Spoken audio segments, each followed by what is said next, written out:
J'adore regarder la télé. Jusqu'au plus loin que je me souvienne, j'ai toujours aimé ça. C'est un peu comme ma passion. C'est ridicule, vous me direz, mais vous vous méprenez.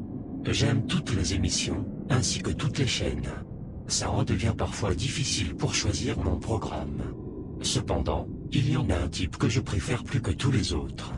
Vous savez, ces émissions qui nous reconstituent des meurtres, des viols, ou d'autres affaires similaires. Je pourrais passer des heures à regarder ce genre de trucs.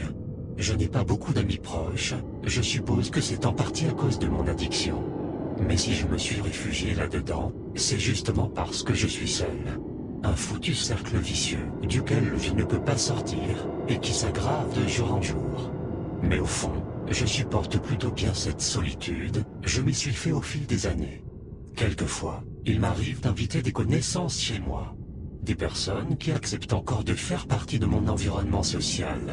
Je leur propose donc à boire, et après ça, c'est le moment de s'installer devant mon poste de télévision. C'est de loin l'instant que je préfère, lors de ces soirées chez moi avec des invités. Le programme débute. Un homme apparaît, visiblement bourré bien comme il faut. Il titube, et on a du mal à comprendre ce qu'il raconte.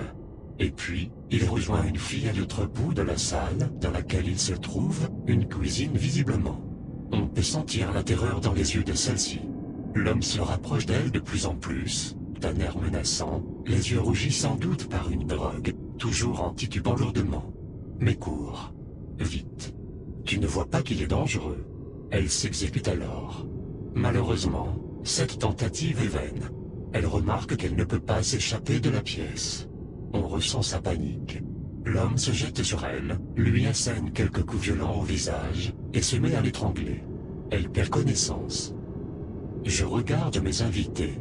J'espère qu'ils apprécient la soirée. En tout cas, ils ont l'air vraiment envoûtés par le programme. L'homme se met à arracher les vêtements de la fille, d'une façon plus que bestiale. Ensuite, il la viole. Et puis, c'en est fini. L'homme saisit un couteau qui traînait sur la table à proximité d'eux, il égorge la fille. Son sang coule à flot, faisant une énorme tache sur le sol. Il regarde un instant le corps de la femme. Elle ne bouge plus, il n'y a plus aucune once de vie en elle. Il se met à trembler, et à regarder ses mains. Je crois apercevoir des larmes couler sur les joues de l'homme. « Tu regrettes ce que tu as fait ?» lui dis-je. Il tremble de plus en plus, il a visiblement l'air en état de choc. Et puis, il récupère son couteau, et se le plante à plusieurs reprises dans le cœur, jusqu'à ce qu'il finisse par succomber. Je me lève et j'applaudis. Je regarde mes deux invités, gisant là, au milieu de la cuisine. Je quitte mon poste d'observateur qui était le salon, je déverrouille la porte de la cuisine. J'admire le bain de sang qui se trouve dans cette pièce. Tous les recoins ont été éclaboussés, la table, le carrelage, les murs, la baie vitrée séparant la cuisine du salon. Il faudra que je nettoie tout ça, et que je me débarrasse des corps de mes invités. Il faut ce qu'il faut, n'est-ce pas?